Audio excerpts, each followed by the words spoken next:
Good morning, and how's it going? Hey, today I want to just begin by asking you a question, and I hope it isn't too troubling to you to ask yourself, but it's a simple question. Just how happy are you? How happy are you right now with your life? The reason I ask this is because the University of Chicago has been doing research on personal happiness of Americans for about 50 years, and every year they go around and ask people how they feel about their life. And one of the things that they found in their most recent survey was that people are more unhappy today, right at this moment, than they have been in the past 50 years.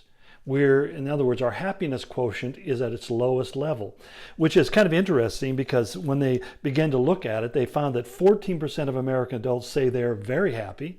14% they're just very happy. And I think of those people who just are happy all the time. It's kind of some kind of genetic disorder. I don't know. They don't know how to be unhappy. But that doesn't include me, I'll tell you. But it goes on to say that 23% of us say that we're often or sometimes feel isolated.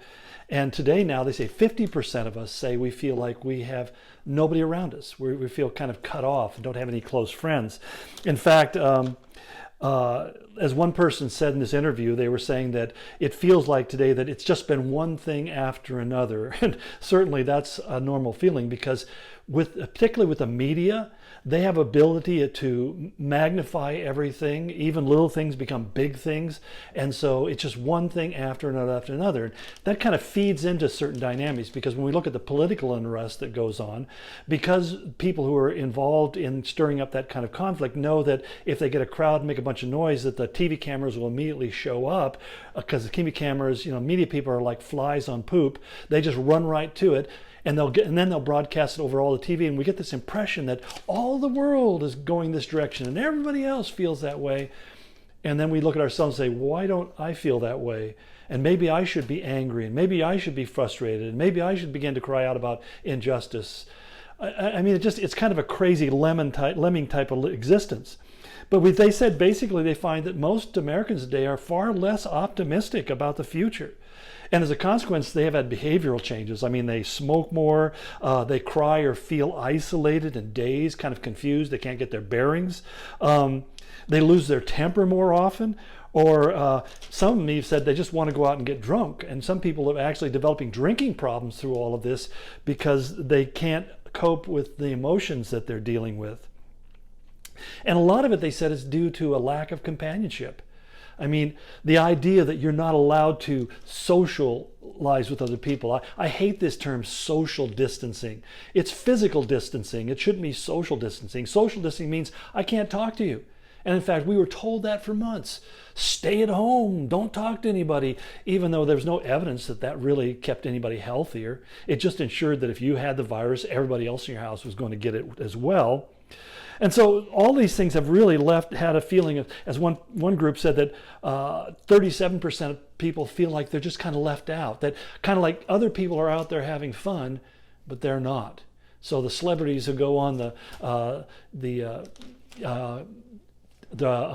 basically some kind of social media, and they're talking back and forth and sharing about how here in my multi-million-dollar mansion I'm going through this just like you are.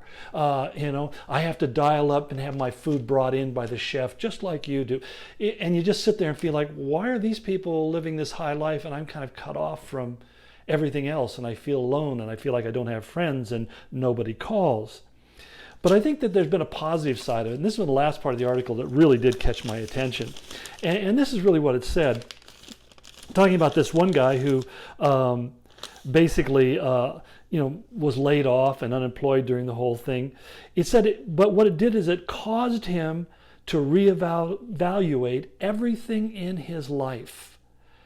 And he says, while he admits that he's not exactly happy now, that led him to another uncomfortable question. Was he truly happy before the pandemic? Was he truly happy? You see, I find most people are truly busy. They're running from pillar to post. They keep their agenda full. They go and go and go and go.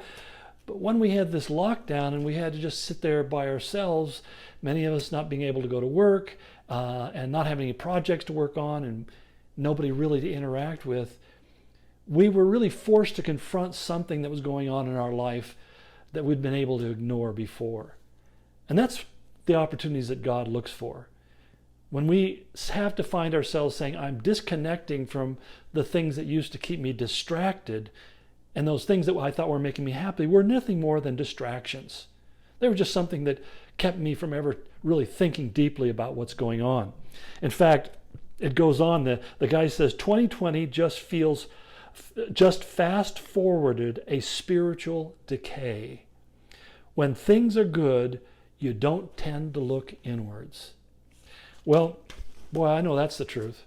When things are good, you don't tend to look inward. You just become caught up in what is good or what is entertaining. That's one of the reasons why I find that the Bible never talks about being happy. I mean, there was a Greek word for that we would translate as being exactly the same as our sense of happiness. But the word happy is very situational. To be happy, it means that circumstances are unfolding exactly as you want them to. And you see them head in the right direction. A good thing is coming, and I get happy. I'll just never forget the 2016 election when I was in Russia, and I'd voted by absentee ballot, landed in Amsterdam and spent the night there. And as I went to my hotel room, turned on the TV, and they were beginning to first send out the election results, and all I had was CNN, and everybody on there was just thrilled because they were excited about the eventual success of Hillary Clinton's campaign. And I went to bed pretty much saying, well, I kind of expected that Trump wouldn't win anyway, so it was no big deal to me one way or another. I wake up the next morning and I turn on CNN, and everybody's just about in tears, and all these numbers look like Trump is ahead, and they're trying to scenario possibilities for Hillary catching up, or this could happen, that could happen. I mean, I called my wife and I said, what happened? And she said, Trump won. Well, I thought, wow, I didn't see that coming. I was kind of amused by it. It didn't really think much beyond that.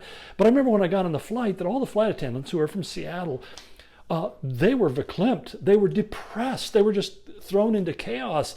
They didn't know what was coming. And for some reason, they ended up talking to me. It was just very, very bizarre. And I remember sitting there reading my Bible, and one of the flight attendants comes up to me and says, we're going to all need to start doing that. And I said, absolutely.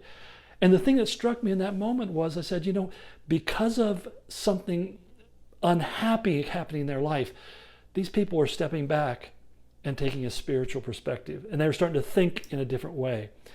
And I would suggest that that's what you and I need to do as we go through these seasons. That I've shared some really troubling things. I've talked about the Supreme Court ruling. I've talked about the actions of Antifa and Black Lives Matter and all of that stuff that's going on. I mean, people are being fired because they simply question the validity of some of these actions and behaviors.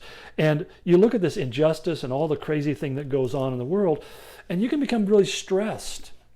But it's at that point we begin to realize that the Bible says, blessed are those. Blessed. The word blessed, makarios in the Greek, literally means the sum total of happiness regardless of the circumstances. Jesus said, blessed are you when all men speak evil of you. when people make up stories about you and falsely accuse you, he says, blessed are you. He says, because great is your reward in heaven. Because we are here to speak the word of God. And if you tell people that you're a Christian and that Jesus is the only answer, you're going to have people that are just going to go all over on you. And that's okay. Because at that moment, you've just done something of eternal glory.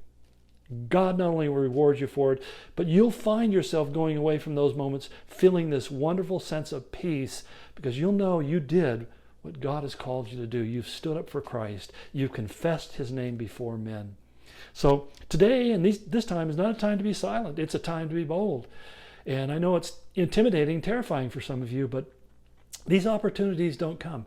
As people's lives are in chaos, they're a lot more receptive to hearing of another way of orienting and living their lives. Hope you're encouraged.